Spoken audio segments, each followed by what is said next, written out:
Eh bien, salut à tous et à toutes. Aujourd'hui, on va se retrouver pour une toute nouvelle vidéo. Donc, c'est une vidéo assez courte, spéciale figurines, où je vais essayer de vous présenter l'ensemble des figurines que j'ai pu acheter, avec leur prix, leurs caractéristiques ou encore leur qualité-prix. Donc, je fais cette vidéo à la suite de quelques demandes qui m'ont été faites dans les commentaires YouTube, sur Twitter, mais aussi sur Discord. Car c'est vrai que se lancer dans l'achat d'une ou de plusieurs figurines n'est pas une chose facile. Et si en plus vous mettez 30, 40, voire 50 € dans l'une d'entre elles, et qu'il s'avère qu'elle soit de mauvaise qualité ou que ce soit une contrefaçon, ce serait vraiment dommage, surtout que ce serait comme jeter son argent par les fenêtres et ce n'est pas vraiment le but. Donc dans cette vidéo que je vais essayer de faire de la façon la plus précise possible, je vais vous montrer les choses à savoir, en tout cas les choses que j'utilise personnellement quand j'achète mes figurines, et les choses à éviter. On va commencer tout de suite avec la première figurine que j'ai achetée, donc c'était dans un petit magasin de produits japonais.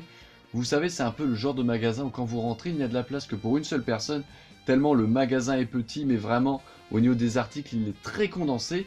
Mais ne vous inquiétez pas, on peut aussi retrouver cette figurine sur Amazon Japon au même prix, et comme vous avez pu le voir, elle représente Shinichi dans le premier épisode, quand il désigne le meurtrier Monsieur Sewa.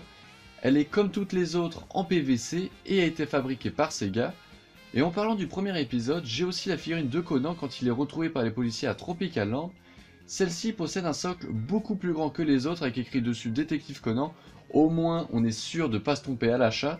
Cette figurine fait partie avec Akai Shuichi des figurines entre guillemets à monter, car pour le cas de Conan, son épi était à part dans sa boîte, donc ce n'est pas non plus un gros montage, mais pour Shuichi, vous allez voir, il a fallu mettre en place son bras gauche mais aussi son sniper, donc il faut bien emboîter les pièces pour que tout tienne, mais au final le résultat vaut vraiment le coup. Et pour finir, au niveau des grosses figurines, j'ai reçu en dernier Kaito Kid. Et ce que j'aime le plus dans cette figurine, c'est sa cape. Ça donne vraiment un côté très dynamique, comme si elle flottait dans l'air. Cette figurine, je l'ai eu pour un peu plus de 20 €, donc c'est la figurine que j'ai acheté le moins cher entre les quatre, sur le site AliExpress. Et j'ai eu pas mal de chance pour le coup, car je pense qu'à la douane, les mecs devaient vraiment s'ennuyer, et ont dû jouer au foot avec mon colis, car je l'ai reçu complètement dépouillé et le carton de la boîte plié en deux. Donc voilà, j'ai dû reformer la boîte quand je l'ai reçue pour qu'elle soit quand même en 3D, puisque là vraiment elle était très aplatie. Heureusement, la figurine n'était pas dans sa boîte mais à côté, car sinon elle serait vraiment mal en point. Franchement, j'imagine pas l'état qu'elle aurait eu, mais là vraiment je suis assez content de son état, surtout pour le prix. Elle est vraiment nickel. Et enfin, nous allons terminer cette vidéo avec les figurines de plus petite taille, puisque comme vous le savez, j'ai aussi les figurines rajeunies de Jin et Kaito, que j'ai eu pour 8 € pièce. Elles sont elles aussi en PVC, mais fabriquées par Bandai et non par Sega. Généralement, on peut trouver ces figurines en lot de 5 pour à peu près 50 €. Donc si vous trouvez plus cher, ça ne sert à rien de dépenser, car le secret consiste vraiment à bien farfouiller sur internet. Si on cherche bien, c'est sûr qu'on va trouver son bonheur pour des prix assez raisonnables. En plus, je sais que d'autres figurines de ce genre, donc des figurines rajeunies, vont sortir d'ici la fin de l'année. Donc n'hésitez pas à regarder, je sais qu'une figurine de Ran va sortir. Bien d'autres, même si je n'ai plus les personnages en tête, mais voilà, il suffit de bien chercher. Voilà, j'ai fini avec les présentations. Donc pour résumer, au niveau des figurines de grande taille, elles font aux alentours de 20-25 cm. Elles sont en PVC, donc plutôt solides, et elles sont fabriquées par Sega. Vraiment pour moi, Sega c'est un peu comme un gage de qualité. Par exemple, ce sont eux aussi qui ont fait Amuro ou encore Conan avec la vie de Kaito.